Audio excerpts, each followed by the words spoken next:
So I'm going to work through problem number 1 for final exam of fall 2010. And in this particular problem it states for problems 1 through 3, let f of x equal to 2 divided by e to the minus x plus 1 for all x less than 0. And it says f of x is going to equal to the square root of x plus 1 for x between 0 and 3, and f of x is going to equal to x plus 2 divided by x squared plus 1 for x greater than 3. And in this particular problem, for problem number 1, it says the limit, you want to find the limit as x approaches negative infinity of f of x. So we need to look at our compound function here and determine which part of the function that we want to use in order to calculate the limit. So if we write intervals here, looking at this particular interval, this part of the function is defined f of x for anything that's between negative infinity and 0, and then the interval here is between 0 and 3, and this interval is between 3 and infinity. So in the problem it says we want to evaluate the function as x approaches negative infinity. So looking at our intervals, the only interval that has negative infinity is this part of the function where you have 2 divided by e to the minus x plus 1.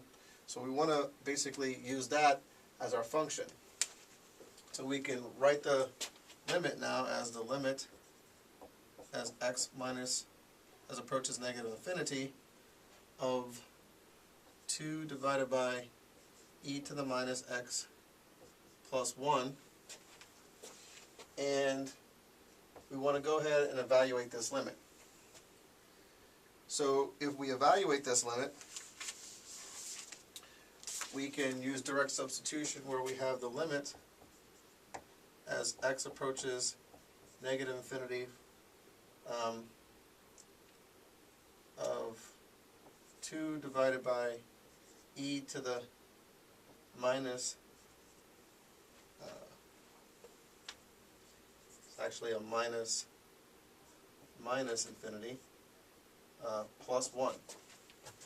Okay, so that's using direct substitution, and we know that's equal to the limit as x approaches negative infinity of 2 divided by, well, this is just e to the positive infinity plus 1, and that's equal to basically the limit as x approaches negative infinity over 2 over infinity plus 1. Okay, so when we evaluate this, we're going to get the limit as x approaches negative infinity over 2 over infinity, but 2 over infinity is just 0. So we get 0. And that's the answer.